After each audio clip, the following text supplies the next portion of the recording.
నమస్తే, welcome to one TV news. ముందుగా బులెటిన్లో హెడ్లైన్ చూద్దాం.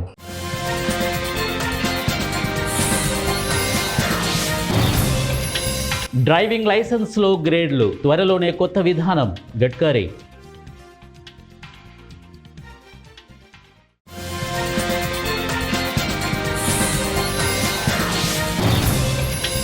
వైసీపీ వాకౌట్ టాకౌట్ పార్టీ పయావుల.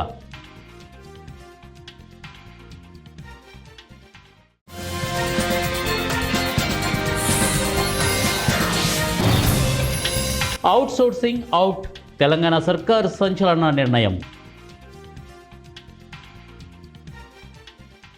బులెటిన్లో డీటెయిల్ చూద్దాం.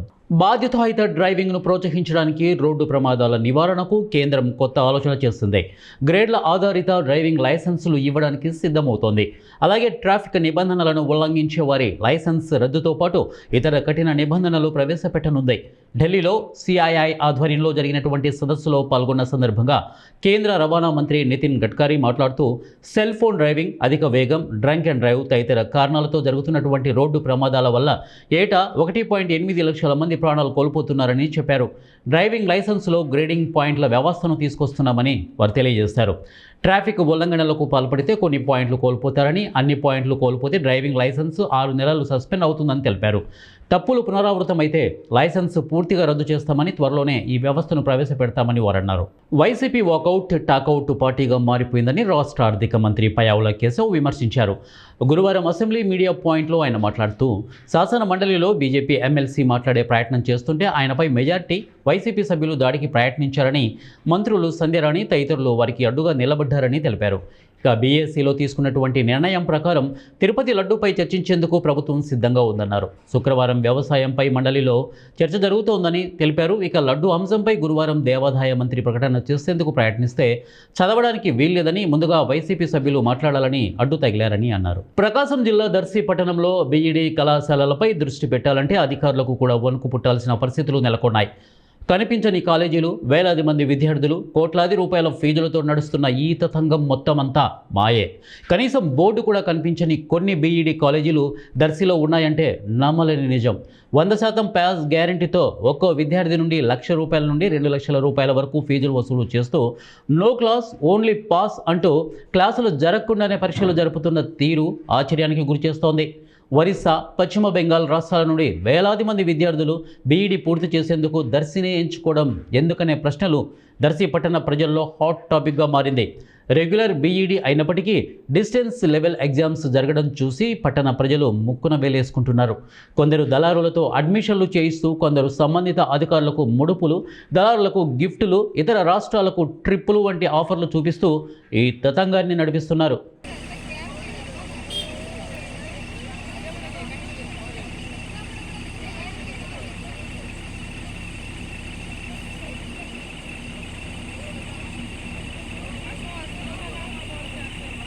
జనసేన పార్టీ తరపున భవిష్యత్తులో స్థానిక సంస్థ ఎన్నికల్లో పోటీ చేయాలనే ఆలోచన ఉండే ప్రతి వ్యక్తికి జనసేన పార్టీ సభ్యత్వం నమోదు ఉండాలని జనసేన పార్టీ రాష్ట్ర ప్రధాన కార్యదర్శి చిలకం మధుసూదన్ రెడ్డి తెలిపారు. కర్నూలు పట్టణంలోని శ్రీకృష్ణదేవరాయ కూడలి ధర్నా చౌక్ వద్ద కర్నూలు అసెంబ్లీ ఇన్ఛార్జ్ హర్షద్ క్రియాశీలక సభ్యత్వం నమోదు ఏర్పాటు చేసినటువంటి కార్యక్రమానికి ముఖ్య అతిథులుగా జనసేన పార్టీ రాష్ట్ర ప్రధాన కార్యదర్శి చిలకం మధుసూదన్ రెడ్డి హాజరై క్రియాశీలక సభ్యత్వం నమోదు కార్యక్రమాన్ని ప్రారంభించారు. అనంతరం జనసేన నాయకులు మాట్లాడుతూ, క్షేత్రస్థాయిలో జనసేన పార్టీ బలోపేతం కోసం కష్టపడి పనిచేసిన ప్రతి ఒక్క కార్యకర్త ₹400 కట్టి జనసేన పార్టీ సభ్యత్వం చేసుకోవాలని అన్నారు. ఒక్క సంవత్సరం కాల వ్యవధిలో జనసేన పార్టీ సభ్యత్వం ఉన్న కార్యకర్త రోడ్డు ప్రమాదంలో మరణిస్తే కుటుంబానికి ₹5 లక్షల వరకు ప్రమాద బీమా సౌకర్యం కలదని తెలిపారు. ఈ కార్యక్రమంలో Kurnool market yard director Pavan Shekhar, Janasena కార్యకర్తలు పాల్గొన్నారు. బ్రహ్మాండంగా పండుగ వాతావరణం జరుగుతోంది. అందులో భాగంగా ఈరోజు ఇక్కడ మేము కర్నూలు పార్లమెంట్ నియోజకవర్గం, కర్నూలు నియోజకవర్గంలో ఈ యొక్క సభ్యత్వ నమోదు కార్యక్రమం చేపట్టాం. ముఖ్యంగా ధర్నా చౌక్లో ఈరోజు ఇక్కడ మా కార్యకర్తలంతా కూడా, మా నాయకులంతా కూడా, అసలు ఇక్కడ ఇన్ఛార్జ్ హర్షద్ గారు అయితేనేమి, అదేవిధంగా మన నాయకులు పవన్ అయితేనేమి, వీళ్ళంతా కూడా ఇక్కడ నిర్వహిద్దామని చెప్తే ఇప్పుడే నేను ఇక్కడికి రావడం జరిగింది. బ్రహ్మాండమైన స్పందన. ఎందుకంటే రాష్ట్ర వ్యాప్తంగా చూస్తూ ఉన్నాం. నేను ఈరోజు అనంతపురంలో పర్యటించా, హిందూపూర్ పార్లమెంట్లో పర్యటించా, ఇప్పుడు ఇక్కడ పర్యటిస్తున్నా. ఎందుకంటే నేను కర్నూలు పార్లమెంట్ ఇన్ఛార్జ్ కాబట్టి ఈ యొక్క నియోజకవర్గంలో అన్ని నియోజకవర్గాలు, అన్ని మండలాల్లో కూడా పర్యటన చేస్తాయి. ఈ రోజు నుంచి ఖచ్చితంగా, ఈ రోజు నుంచి ఇక్కడే 3-4 రోజులు ఇక్కడే ఉండి మేము ఈ యొక్క సభ్యత్వ నమోదు కార్యక్రమాన్ని ఒక ఉధృతంగా తీసుకెళ్తాం. ఎందుకంటే ఈ యొక్క సభ్యత్వ నమోదు కార్యక్రమానికి మా నాయకులు పవన్ కళ్యాణ్ గారు ఉద్యమి అనే ఒక నామకరణం చేశారు. అదేవిధంగా సభ్యత్వం చేసే కార్యకర్తలకు సాధక్స్ అని చెప్పేసి వారికి నామకరణం చేయడం జరిగింది. ఎందుకంటే ఎవరైనా మన యొక్క జనసేన పార్టీలో పనిచేయాలి ఉండాలనుకుంటే ఖచ్చితంగా 400 రూపాయలు 400 రూపాయలు కట్టి సభ్యత్వం తీసుకోవాలి. ఎందుకంటే భవిష్యత్తులో వారికి స్థానిక సమస్యలు అయితేనేమి అవకాశాలు రావాలంటే ఖచ్చితంగా జనసేన పార్టీలో ముందుకు వెళ్ళాలంటే ఖచ్చితంగా సభ్యత్వం అవసరం. కాబట్టి ప్రతి ఒక్క కార్యకర్త అందరూ కూడా సభ్యత్వం తీసుకోవాలి. అదేవిధంగా మేము చూస్తూ ఉన్నాం, గ్రామాల్లో పర్యటించినప్పుడు ఎంతో ఉత్సాహంగా ముందుకు వస్తున్నారు. ఎందుకంటే పవన్ కళ్యాణ్ గారి నాయకత్వం మీద ప్రజలందరికీ ఒక నమ్మకం వచ్చేసింది.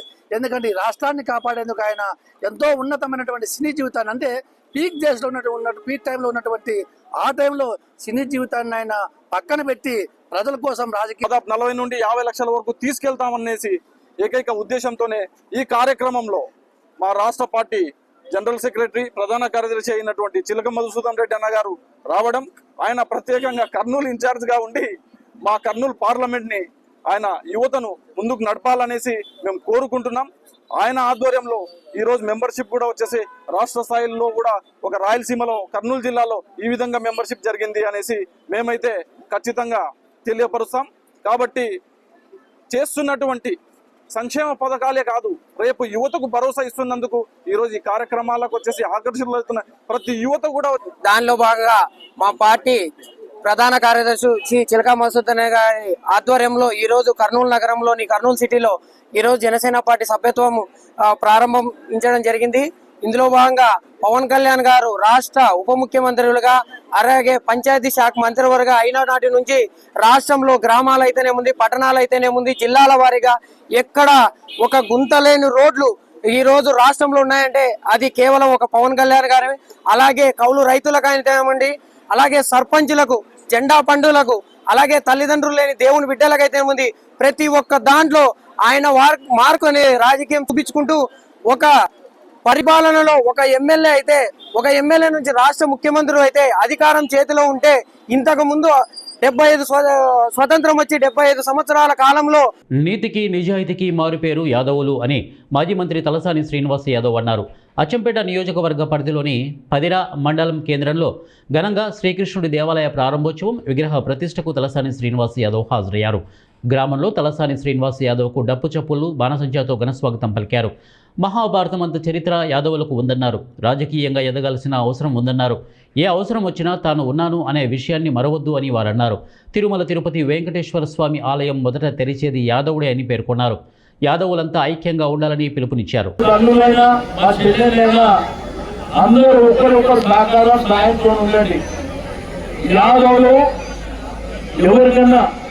ఆర్థిక పరమైనటువంటి ఇబ్బందులున్నా, పిల్లల చదువుల మీద ఇబ్బందులున్నా ఒకరినొకరు సహకరించుకోవాల్సినటువంటి అవసరం ఉన్నది. ఎందుకంటే మీరు చూస్తున్న సమాజంలో ఒకరి సహకారం ఎంతైనా అవసరం. మరి మన యువ మిత్రులకు, మా పెద్దలకు రిక్వెస్ట్ చేసేది ఒకటే, గ్రూపులు ఎదగండి. మన సంఘం ఒకటే, మన జాతి ఒకటే, మన దేవాలయం కూడా ఒకటే. కాబట్టి మీరు ఐక్యమత్యంగా ముందుకెళ్ళండి. వచ్చే రోజులు అనేటువంటి విషయాన్ని కూడా నేను ఈ సందర్భంగా తెలియజేస్తూ ఉన్నాను. ఈ రాష్ట్రంలో, దేశంలో విపరీతమైన సంఖ్య ఉన్నటువంటి జాతి మనది. యాదవుల జాతి అంటే భారతదేశంలో పెద్ద చరిత్ర ఉంది. కాబట్టి ఈరోజు ఇంత అద్భుతమైనటువంటి కార్యక్రమానికి నన్ను ఆహ్వానించినటువంటి పెద్దలకందరికీ మనస్ఫూర్తిగా అభినందనలు తెలియజేస్తా ఉన్నాను. ఎప్పుడు కూడా మన జాతి కోసం అన్ని విధాలుగా సహకరించడానికి ఎల్లప్పుడూ నేను ఉంటాను అని చెప్పి నేను ఈ సందర్భంగా తెలియజేస్తా ఉన్నాను. దారి పొడవునా చూస్తే మరి అద్భుతమైనటువంటి ర్యాలీ మా యువకులు, మా నాయకులు, మా యాదవ సంఘ పెద్దలు అందరూ కూడా అద్భుతమైనటువంటి పండుగ వాతావరణాన్ని ఖమ్మం జిల్లా కల్లూరు కాంగ్రెస్ నాయకులు ఆర్య వైశ్య సంఘం ప్రతినిధి కాటేపల్లి కిరణ్ కుమార్ నివాస గృహంలో వైరా శాసనసభ్యులు రామదాస్ నాయక్ ఆత్మీయ భేటీ గురువారం నిర్వహించారు. వైరా శాసనసభ్యులు రామదాస్ నాయక్ కల్లూరులో జరిగిన ఒక వివాహ కార్యక్రమానికి హాజరైన సందర్భంగా కాంగ్రెస్ పార్టీ నాయకుడు ఆర్య వైశ్య సంఘం ప్రతినిధి కాటేపల్లి కిరణ్ కుమార్ నివాసానికి వెళ్లి ఆత్మీయంగా కలుసుకున్నారు. గతంలో లోక్సభ ఎన్నికల సమయంలో మంత్రి పొంగులేటి శ్రీనివాసరెడ్డి అభిమాన శిష్యుడిగా ఇక యన్కూరు మండల ఇన్ఛార్జిగా పనిచేసినటువంటి కాటేపల్లి కిరణ్ కుమార్ సేవలను ఎమ్మెల్యే గుర్తు చేసుకున్నారు. గత ఎన్నికల్లో కాంగ్రెస్ పార్టీ బలోపేతానికి కలిసి చేసిన కృషిని స్మరించుకుంటూ కల్లూరుకు వచ్చిన సందర్భంగా ప్రత్యేకంగా ఇంటికి వెళ్లి కలుసుకోవడం జరిగిందని ఎమ్మెల్యే తెలిపారు. ఈ సందర్భంగా కాటేపల్లి కిరణ్ కుమార్ ఆయన అనుచరులు ఎమ్మెల్యే రామదాస్ నాయకును పట్టు శాల్వాలతో ఘనంగా సన్మానించి తమ అభిమానాన్ని చాటుకున్నారు. ఏ సందర్భంలోనైనా తప్పకుండా కిరణ్కు అందుబాటులో ఉంటామని అన్నారు. ఈ భేటీ కార్యక్రమం ఉత్సాహభరితంగా సాగి నాయకుల ఐక్యత ప్రతిబింబించింది. ఈ కార్యక్రమంలో ఎన్కూరు ఏఎంసీ చైర్మన్ గుగులోతు లచ్చిరామ్, మండల అధ్యక్షులు స్వర్ణ నరేంద్ర, ప్రముఖ కాంట్రాక్టర్ అనివిరెడ్డి, గుగులోతు ప్రసాద్, మాజీ వార్డు సభ్యులు అప్రోజు, చందు నాయక్, మోటుమర్రి ప్రభాకరు, మోటుమర్రి శ్రీను తదితరులు ఈ కార్యక్రమంలో పాల్గొన్నారు.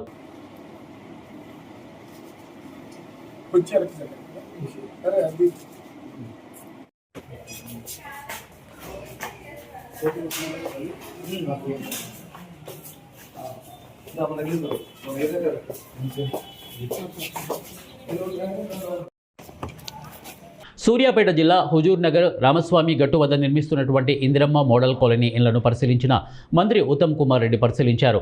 మార్చి మొదటి వారంలో ముఖ్యమంత్రి చేతుల మీదుగా ఇల్లు లేని నిరుపేదలకు మొదటి దఫా 1000 ఇండ్ల పంపిణీ కార్యక్రమానికి శ్రీకారం చుట్టనున్నట్లు వెల్లడించారు. ముఖ్యమంత్రి సభ వేదికతో పాటు పరిసరాలను మంత్రి పరిశీలించారు. ఆయనతో పాటు జిల్లా కలెక్టర్, ఎస్పీ మరియు హౌసింగ్ శాఖ అధికారులు ఉన్నారు. కాంగ్రెస్ ప్రభుత్వం ఈ యొక్క గతంలో మొదలుపెట్టిన ఈ ఇండ్ల colony weaker sections housing colony నిరుపేదల కోసం, అస్సలు ఆశ్రయం లేని వాళ్ళ కోసం మరి నిర్మించబడుతున్న ఈ హౌసింగ్ కాలనీ తిరిగి పనులు ప్రారంభించినాం. మరి ఇప్పుడు నేను అనుకుంటున్న అంచనాల్లో ఒక 90-95% అయిపోయినాయి. ఒక 5-10% మిగిలినాయి. మార్చి మొదటి వారంలో ముఖ్యమంత్రి గారిని ఆహ్వానించి వారి ద్వారా ఇది ప్రారంభ కార్యక్రమం చేయనున్నాం. అందుకోసమే నేను ప్రతిరోజు కానీ దినం తప్పి దినం కానీ హైదరాబాద్లో ఎన్ని పనులున్నా వచ్చి పురోగతిని పర్యవేక్షిస్తున్నాను, సూపర్వైజ్ చేస్తున్నాను. చిన్న బాత్రూము, చిన్న కిచెన్ అటాచ్డ్. మొత్తం ఇంటికి భూమి ధర పక్కన పెడితే, అంటే భూమి ధర కూడా లెక్కలో తీసుకుంటే మరి ప్రతి ఫ్లాట్కి 10 లక్షలు అవుతుంది. కానీ భూమి రేటు మనం పక్కన పెడితే ఇంటి ఖర్చుతో సహా ఇప్పుడు కామన్ ఏరియాస్ మీరు చూస్తున్నారు, రోడ్లు కానీ, డ్రైనేజ్ కానీ, వాటర్ కానీ, అదేవిధంగా ఇక్కడ ఒక చిన్న స్కూలు, ఒక పార్కు, ఒక కమ్యూనిటీ సెంటర్ అని నిర్మిస్తున్నాం. సుమారు 6 నుంచి 6.5 లక్షలు అవుతుంది. భూమి ఇక్కడ ఇదే భూమి ఇప్పుడు కొనాలంటే బహుశా ₹1 కోటి ఎకరం అవుతుంది అనుకుంటా. మరి ఆ భూమి విలువ ఇల్లు అవుతుంది. భూమి విలువ తీసుకోకుంటే 6 నుంచి 6.5 లక్షలకు ఒక విద్యార్థులతో వెట్టి చాకరీ చేయిస్తున్న ఉపాధ్యాయులు అన్నమయ్య జిల్లా పుంగనూరు పట్టణంలోని కొత్త ఇండ్ల మున్సిపల్ పాఠశాల సమీపంలో 42వ జాతీయ రహదారి మలుపు వద్ద ఉపాధ్యాయులు విద్యార్థులతో రోడ్డు పనులు చేయించుకుంటున్నారు. ఎన్నో ఆశలు పెట్టుకుని తల్లిదండ్రులు తమ బిడ్డలను పాఠశాలలకు పంపితే చదువు చెప్పాల్సిన ఉపాధ్యాయులు విద్యార్థులతో వెట్టి చాకరీ చేయించుకుంటున్నటువంటి ఘటనపై విద్యాశాఖ అధికారులు విచారణ జరిపి కొత్త ఇండ్లు ఉన్నత పాఠశాల ఉపాధ్యాయులపై చర్యలు తీసుకోవాలని స్థానికులు కోరారు. పడిపోతా ఉంటారు పిల్లల్లో ఎమ్మెల్సీ ఇక్కడ ఎత్తా ఉండే నెలలో దింపండి. గొంతు కోసి అతి కిరాతకంగా హత్య చేసిన ఓ కేసును పోలీసులు ఛేదించారు. కేసులో వివిధ వేర్వేరు ప్రాంతాలకు చెందిన 5 మంది నిందితులను అరెస్టు చేసి వారి నుంచి హత్యకు ఉపయోగించిన 2 కత్తులు, ఒక కారు, ఒక పల్సర్ బైక్, 7 సెల్ ఫోన్లతో పాటు 4 లక్షల నగదును స్వాధీనం చేసుకున్నారు. నిందితులు ప్రొఫెషనల్ కిల్లర్స్ అంటే కాదు, వారు ఇంజనీరింగ్ చదివే విద్యార్థులు. మరి నిందితుల నుంచి 4 లక్షల డబ్బులు పోలీసులు రికవరీ చేస్తే దొంగతనం చేసి హత్య చేశారా అని అనుకుంటే అది పొరపాటే. మృతుడిని అంత కిరాతకంగా నిందితులు హత్య చేయడానికి గల కారణాలేంటి? ఎక్కడెక్కడో వేరువేరు ప్రాంతాల్లో ఉన్న వారు ఈ హత్యలో ఎలా భాగస్వాములయ్యారు? ఈ వివరాలన్నీ తెలియాలంటే let's watch the story. Annamayya జిల్లా గాలివీడు మండలం గోరాను చెరువు గ్రామ పంచాయతీలోని వడిసెల వంకపల్లిలో ఈ నెల 17వ తేదీన రేషన్ షాపు డీలర్ గుర్రం రామకృష్ణారెడ్డి అనే వ్యక్తి తన మామిడి తోటలోని దారుణ హత్యకు గురయ్యారు. ఈ హత్య గాలివీడు మండలంలో సంచలనం సృష్టించింది.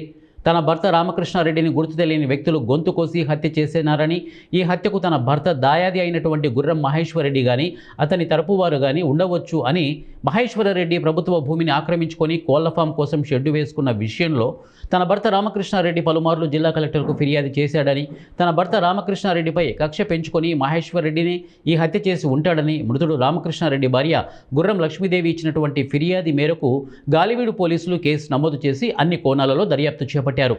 మృతుడు గుర్రం రామకృష్ణారెడ్డి, గుర్రం మహేశ్వరరెడ్డిలు దాయాదులు కాగా ఇరువురికి కలిపి సర్వే నెంబరు 1796/2 సుమారు 13 ఎకరాల భూమి ఉండగా అందులో 7 ఎకరాల భూమిని మహేశ్వరరెడ్డి తండ్రి సాగు చేసుకుంటూ ఉండగా మృతుడు రామకృష్ణారెడ్డి తన అన్నదమ్ములను రెచ్చగొట్టి భూమి మొత్తం సర్వే చేసి తిరిగి భూములు పంచాలని తగరారు పెట్టినట్లు ఈ క్రమంలో 2007లో మృతుడు రామకృష్ణారెడ్డి తన అన్నదమ్ముల్లో మహేశ్వరరెడ్డి తండ్రిపై దాడి చేయించారు.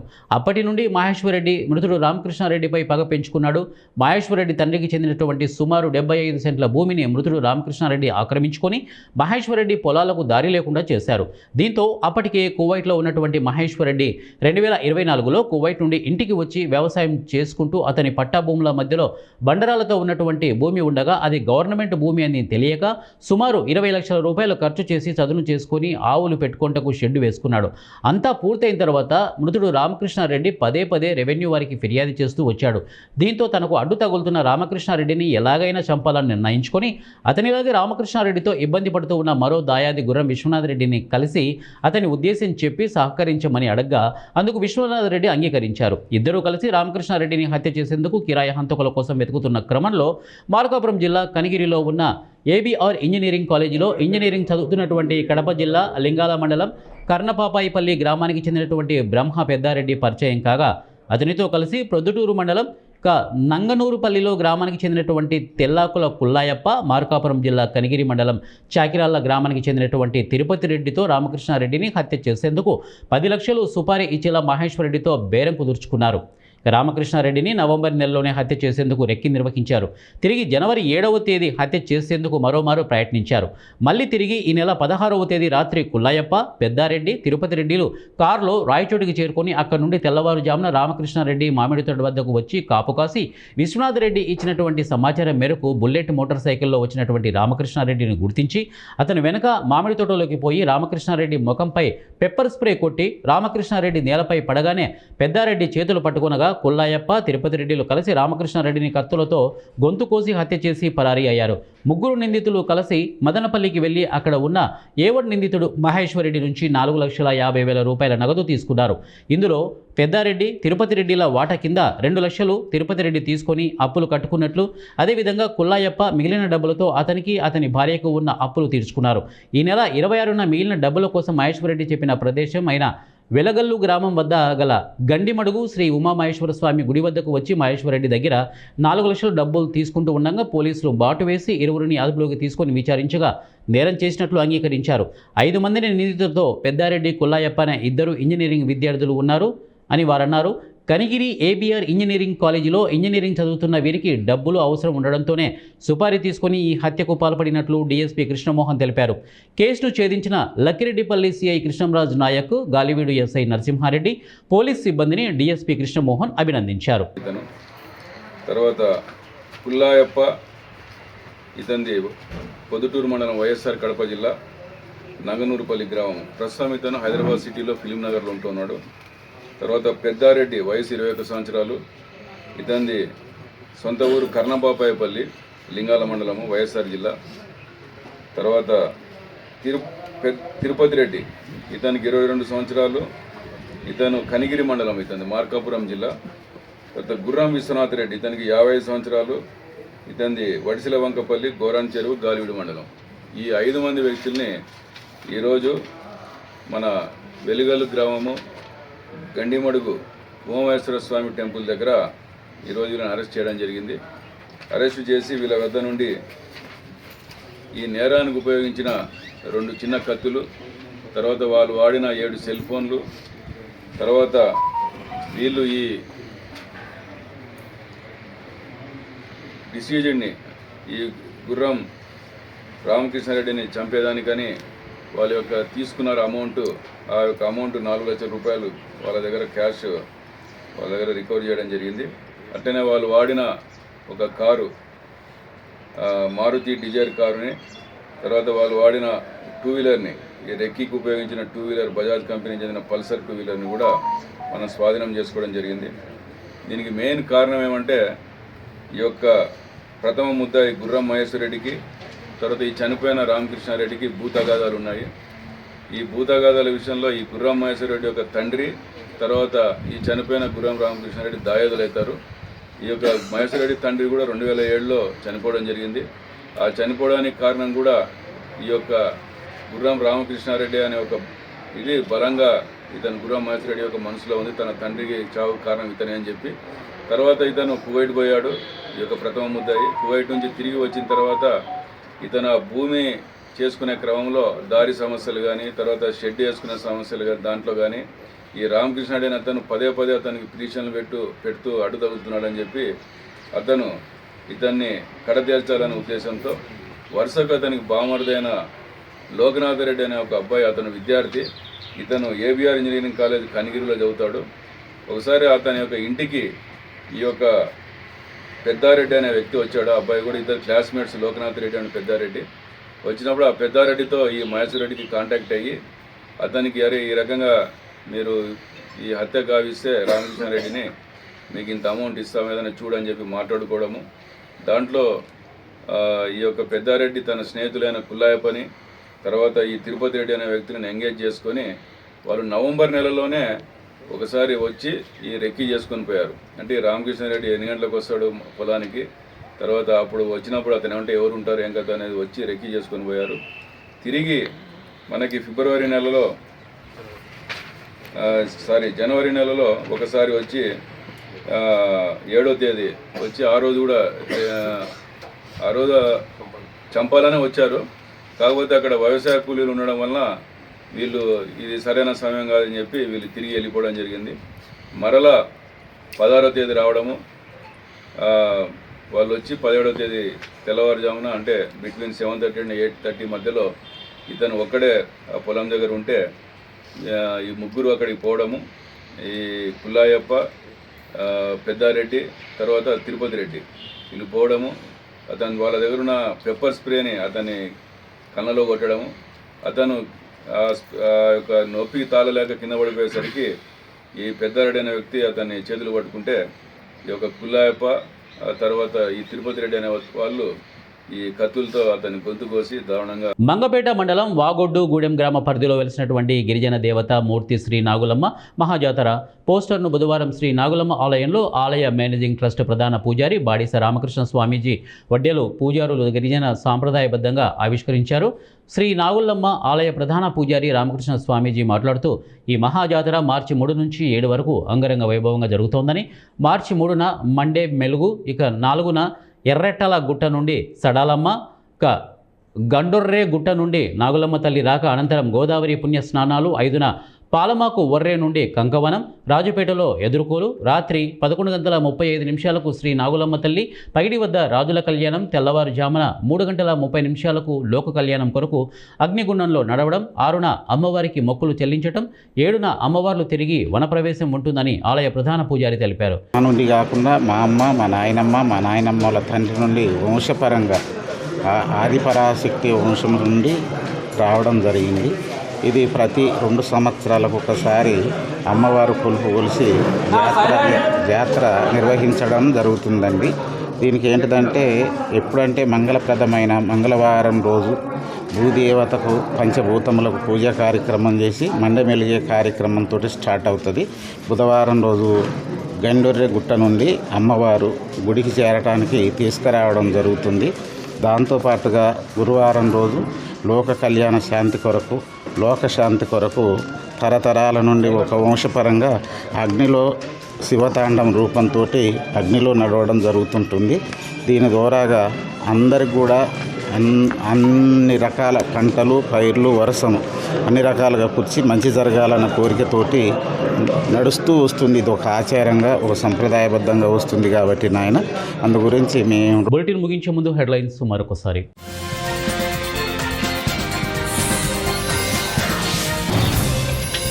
డ్రైవింగ్ లైసెన్స్లో గ్రేడ్లు త్వరలోనే కొత్త విధానం Gadkari.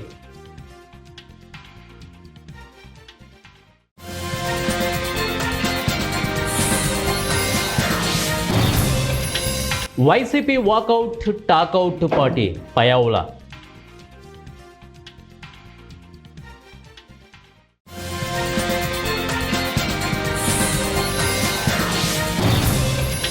Out sourcing out Telangana సర్కార్ సంచలన నిర్ణయం. ఇవి బులెటిన్ అప్డేట్స్. నెక్స్ట్ బులెటిన్లో కలుద్దాం. Until then keep watching 1TV news.